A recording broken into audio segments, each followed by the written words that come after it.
Hello, don't mind me, I'm just admiring my amazing street photography zine. 40 pages, A4, brilliant little thing to have a look at to get some inspiration on your own street photography. You can pick it up on my website, but that's not the reason I'm here. I'm here today to talk about photography and how I keep street photography interesting, because we all know that going to the same exact locations day after day can get a bit repetitive and you might not find the inspiration that you need to go out and shoot. So as a hobbyist photographer, this video isn't me telling you go out in all weathers. Even if you're feeling like rubbish, then you should go out anyway. Don't matter how you feel, force yourself to improve as a photographer that way, because that's not how it's going to work. You're going to get really burnt out and you're not going to enjoy your time, and you'll just give it up in a few months if photography isn't going your way because of these reasons. So instead, we're going to face burnout in a different way. So say you're walking the streets of London, as a prime example, and you're getting burnt out, you're getting the same old shots and they're being really repetitive, the light's not great in wintertime and all that fun stuff. You're going to then want to change your location. And this is not me just saying go to another city. You know, I'm not saying go from London to Manchester or Edinburgh or all that sort of stuff. You can do it in the same city by varying your route a little bit. For me, as you've seen in a previous video, I walk from one end of London to the other when doing my street photography route, and it's always varied in what shots I get because I'm covering such a vast distance. But not everyone covers that vast distance in their shooting days. They just go around a certain area that they enjoy, and that can burn them out if they're just getting the same shots. So either cover a different area in a city or just walk a few hundred meters down a street that you've never been down before. The great thing with street photography is no matter where you are, you can find a scene, you can find a subject. And that's not me saying you can't go to different cities, by the way. This is just saying if you want something different on your day-to-day shooting, just go a little bit out of the way. Don't follow your exact same pathing at the exact same times of day. You know, I'm at Trafalgar Square at 9 o'clock and I'm at Chinatown at 9:30. You're gonna see the same stuff if you continually do that. But instead, go down some residential street. You never know what you're going to find. Subjects are always going to be about, especially in bigger cities, and depending on the weather, which I'll get onto more in a second, you can get completely different shots by going down tiny little streets, and it'll still make for an interesting composition. You're also going to want to take your camera with you no matter where you are. So even if you're not going on your normal street photography walk and you're going to the shops, if your camera's portable enough, which street photographers, they do aim for a lightweight portable camera, take it with you. You never know what you're going to find. You can find anything anywhere, and that's my point in varying up your location a little bit. Not just varying location though, as I mentioned a little bit earlier, weather and time of day makes a huge difference no matter where you're shooting. For example, you can shoot Trafalgar Square in the harshest of midday light, but if you go there first thing in the morning in a hazy, misty, grey day, you're going to get a completely different shot if you're shooting the exact same area. And that's exactly what you need to look for as well. Don't rely on being in the exact same location in the exact same times of day if you're doing the same route. You can do your route in reverse, or you can do different areas around your city or wherever you are at varying points in the day, and it will get a varied image. For example, harsh midday sun, you're always going to have top down, quite harsh shadows as well. But if you're early in the morning, you're going to elongate those shadows. You're going to have a lot more areas of darkness, and you can pinpoint shadows that way if you are using early morning sun or sunset, for example, rather than just shooting in bright midday conditions. Now, I talk about time of day quite a lot in terms of nighttime photography on this channel. I've covered it quite a little bit, but that's another good option. You can go out to the places that you usually go in the daytime at night and get completely different images. You've got artificial light rather than natural light now. People will be lit with neon color if there's neon around. You've got shop fronts that cause shadows on people and highlight certain people as they're walking past. As for this image, for a prime example, when I was out shooting recently, I caught this woman walking past just a normal shop front, but it lit her just on one side, so it gave a nice contrast to the subject, and there was a nice lighting tone, and I really ended up liking that image. I've shot nighttime more and more just because of the varying light sources that you do get, and the fact that you can play with light a lot more than you would in natural light, because all you're doing in natural light and daylight is using shadows and playing with light that way, whereas with nighttime you can get artificial light, neons, all those different colors, and combine them together to make a really interesting image.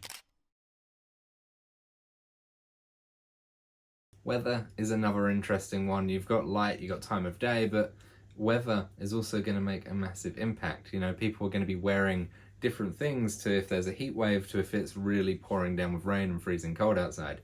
And I always, as much as it's not very nice to do, go out when it's raining for varying different reasons. You've got a lot of different reflections that you won't get at any other weather, and you can play with reflections in many different ways. For example, I used reflections on a telephone box in London and played with the raindrops that are hitting that telephone box and landed on that telephone box to give some dimension to images. And I was doing that recently. It didn't turn out very well, but it's something that I don't really do often, and it was varying my route up a little bit, so I decided to give it a go. And the more and more I do that, I'm sure I'll get some images that I would enjoy.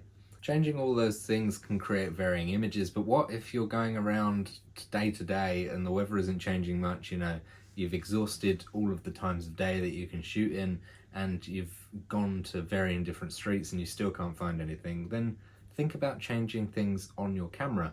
You know, play around with the shutter speed, play around with the aperture, to get different things, try long exposure for a little bit, and then you can try different focal lengths. You know, if you've got a zoom lens, great, you can vary it that way, but if you've got a prime lens and you're always shooting at 35mm, try 28, try 50.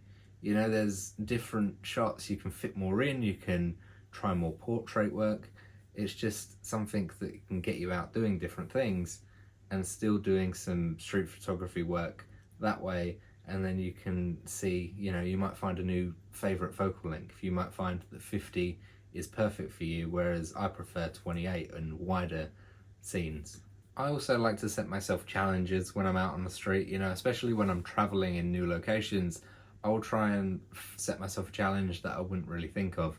You know, I want someone in red against something that is completely contrasting, and I want the light to form a nice shadow to cut those subjects out, for example. Or something that we tend to go to quite a lot is a subject in purple and something around that, because you don't really see many people in purple anymore. It seems to be an off colour, and I don't know why. Purple's quite nice, especially if you're shooting in springtime. It's quite a complementary colour with your surroundings.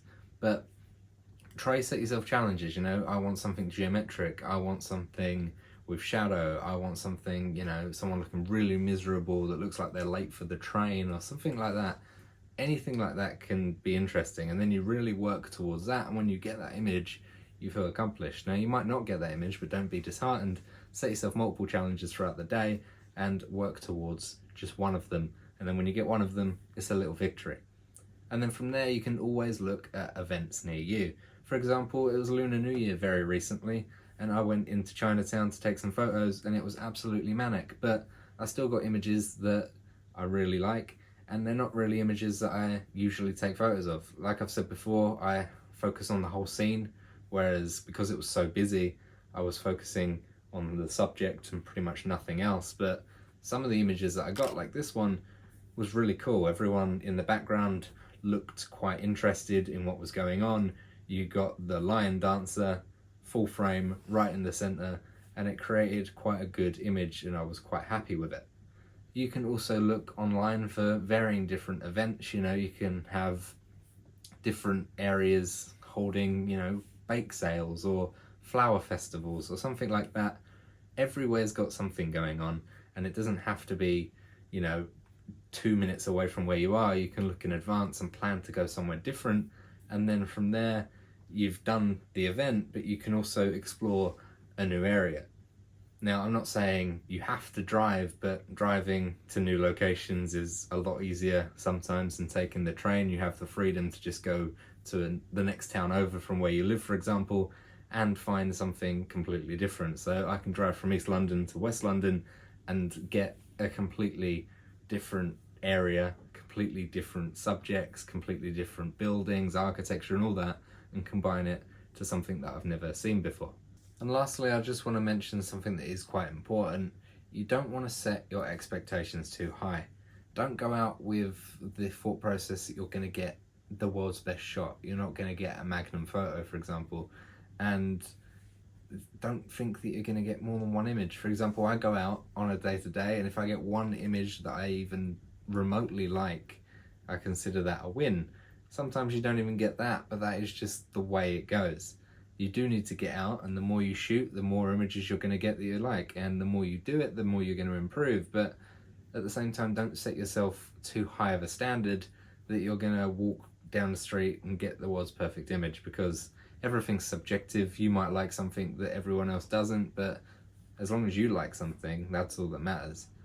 And at the end of the day, you've got to have fun, because the more you have fun, the easier it's going to be to take photos. And you know, you've got to like your gear that you use, because if your gear's easy to use and you enjoy shooting with it, then you're not going to feel like it's a chore to go out and shoot with that said gear. So vary up your shots, go out in different weathers, you know, change your route a little bit, travel if you can and if you're that privileged to do so, and then also just be comfortable with what you're getting, be comfortable with not getting very many images, be comfortable with not setting the world's best standard, and then just progress that way. You know, you don't need to get the world's best image, but the more you go out and the more you shoot, the better you will become. And just see it as not a night and day difference. You know, you're not going to go out one day and then the next day get instantly better.